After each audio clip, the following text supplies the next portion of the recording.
The Zondo Commission gave Parliament 16 recommendations for consideration.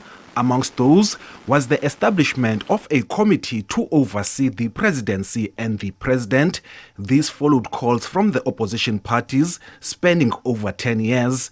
The presidency's budget is the only national budget not overseen by a committee, and this was highlighted at the Zondo Commission of Inquiry.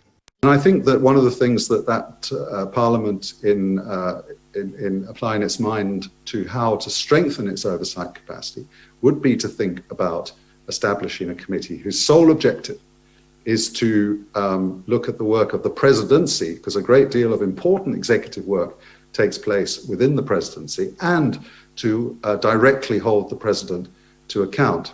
This proposal was finally accepted by the Zondo Commission, prompting the IFP to propose a motion to have a framework for an oversight committee for the presidency. The head of the executive in this country is the president of this country. Now, how does it make sense that you hold all other executives, 41 of them, 40 of them accountable for spending within their respective departments, but you leave the head of the executive? What we are doing, Chairperson and colleagues, I respectfully submit, is unconstitutional. The proposal was heard by the Rules Committee in April last year, which led to a heated debate.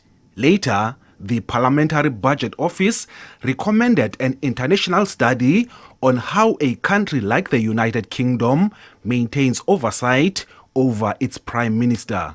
From my side as a presiding officer, I would like to present a proposal to you.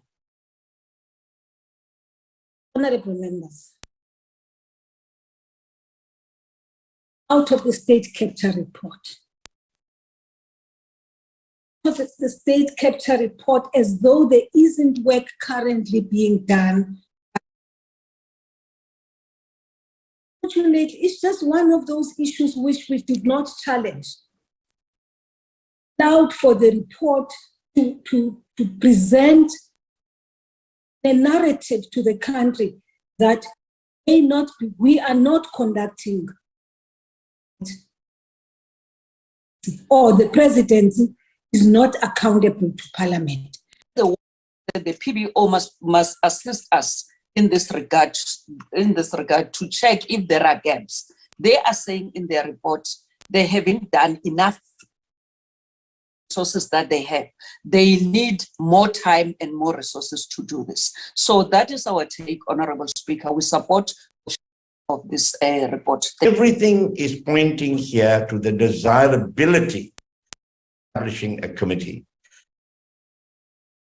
I think the proposal that you've made, that right, let's go and let's look at more work, must be taken seriously. If it's not the chief whips, you are the speaker, you can mandate a committee of people to go and look at more work. The outcomes of that study tour are still under consideration. And essentially its role and mandate is to look at the broad policy issues that the office of the Prime Minister and the Prime Minister specifically is responsible for. It involves all the chairpersons from the different select committees, and they decide on the issues and who will attend, and it does not look at the financial management or the budget of the office of the Prime Minister. So it's more on policy and political issues. And when it comes to oversight over the budget and scrutiny of the budget of the Prime Minister's office, it is the responsibility of the Cabinet's office. We have an accounting officer who must account for that, as well as a public administration office. But what remains clear is that the proposal for the establishment of the Presidency Oversight Committee is set to be considered by the next Parliament. Ulelani Philip, SABC News, Parliament.